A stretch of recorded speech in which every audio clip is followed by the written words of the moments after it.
Accessing the divine. The divine we can actually start to comprehend is a code. Essentially, why is the divine a code? Well, in order to fully understand the reality which we're living in, we might want to understand that this reality is actually a simulation. A simulation to the point of what we're experiencing is essentially the expression of prediction. Now, this might sound extremely out there and extremely crazy, but essentially this reality is a prediction, and that of which is being predicted is essentially the existence of, you could say, a formula, and the formula is essentially playing out this reality in this present moment. Now, it's not necessarily to say that we are doomed or this is a negative. It's just the construct of our cosmic field. Everything within this field, or everything within this truth, within this existence, has a calculation to it. Therefore, when we start to analyze and start to assess the nature of our reality, we start to examine that this reality is built within the construct of essentially a program, which doesn't necessarily mean to look at the world as fake, but it's definitely perceived within the way that we perceive this reality is that we look at this reality as a sense of seriousness.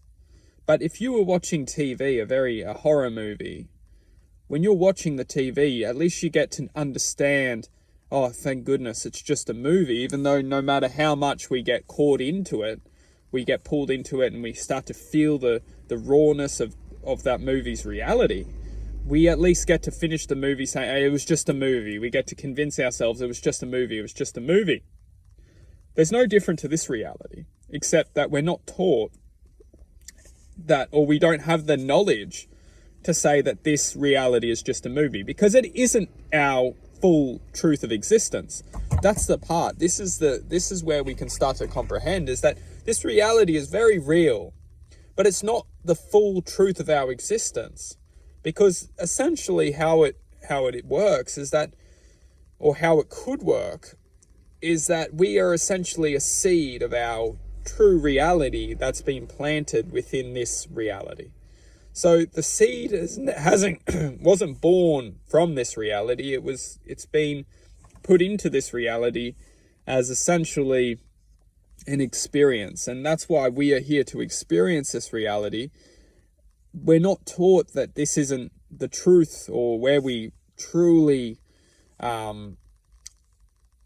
it gets a little bit tricky, but it's nothing to be afraid of. And the truth is, as long as we can focus on this reality is only an experience. We're here to experience, but it's not where we originate truly from. And that's all we need to know, is that when we look at the creation of the world, we must understand that we are infinite beings. We are infinite light. We are infinite love. We are infinite manifestation. We are infinite existence within infinite possibilities. So just because we're having this experience, just because we're having this human experience in this present moment, doesn't mean that we just magically appeared. We may have. We don't know. And the truth is, really, we don't know. All we can truly examine is the nature of this reality. And the nature of this reality is essentially coded. And we're not coded. This is the truth of our existence. We're not coded. We are the expression of infinite possibility. And infinite possibility, essentially, it doesn't have a code. It has a manifestation. The reality that we're living in is coded, and we are the manifestation within code. And essentially, that's why when we learn infinite love or divine love or infinite consciousness or infinite, whatever you want to call it, God, light, love, possibility, awareness, infinite awareness, when we connect to this, essentially what we're doing is we're coding through this reality to our greater consciousness, to our divine awareness. And that's why essentially we refer it to as a code. But realistically, it's learning to work through the code back to our true infinite possibility.